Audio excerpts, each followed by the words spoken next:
is yours, the world is yours. It's mine, it's mine, whose world is this? It's mine, it's mine, it's mine, whose world is this? The world is yours.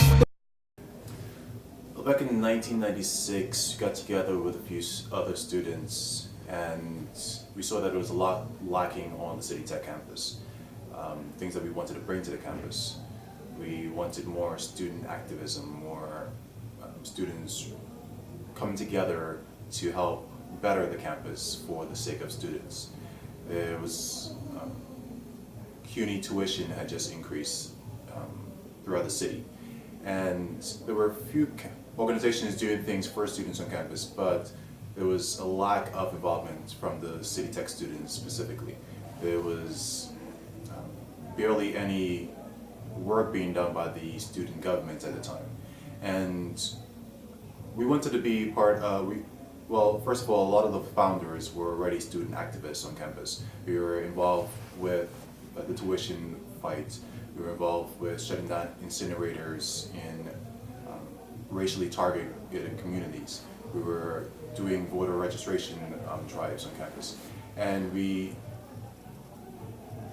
felt that the work that we were doing was great for the students, but also wanted to bring the students together in a unity that will last beyond college. So what we saw that was, we felt that the things that you were involved with, specifically the causes that we were involved with, didn't have to end when we graduated college or when we moved on after college.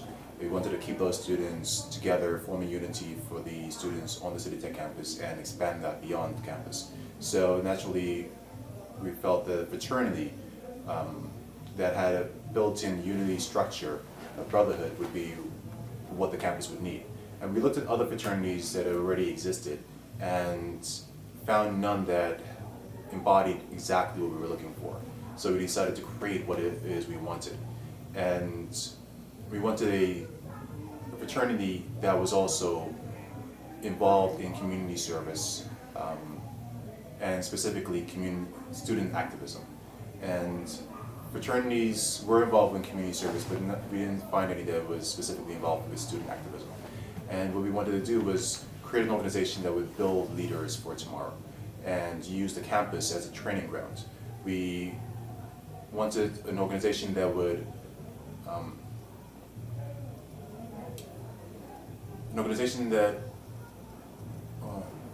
the big thing for us was pushing student government. We wanted our members to get involved with student government. The way we saw it was that there were basically there were different types of people in the world. Everybody recognized that there were problems that existed in society, in our communities. And there were people, one type of person would complain about the problems.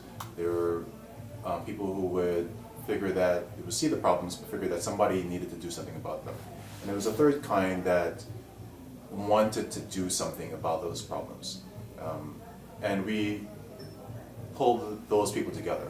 We wanted to surround ourselves with people who were interested in doing something, not just complaining or saying somebody should do something, but we would be the ones to do it and enact our power. And we started recruiting students of like mind, and we were very happy with what we found, and pushed our students to get involved with student government, to be the voice of the students. And instead of complaining to legislators and complaining to the people in power that they should do something, to become the ones with the power and actually take on the problem and do it and fix it yourself. And so we ran student government campaigns, and there were obstacles, but at the end we prevailed, and we started making change on the City Tech campus. And that change that started in '96 and expanded to other campuses, first Brooklyn College, then NYT, and I mean now we're over 5 different CUNY campuses and expanding outside of the state of New York. Well, we started the fraternity back in '96 at City Tech. The intention was never to be a City Tech fraternity. We came in the past 13 years, we came across other fraternities that were content with just being on their campus. And there was nothing wrong with that. But we wanted to create a unity among leaders who would work with each other and create this network that would better the entire nation and spread that as far as wide as possible, as far as we can. So we weren't content with just being a City Tech campus, City Tech fraternity, and we expanded to Brooklyn College, and we are currently working to expand to universities in other states and also other countries. We saw, Elton came to us in '96 when we were starting the fraternity.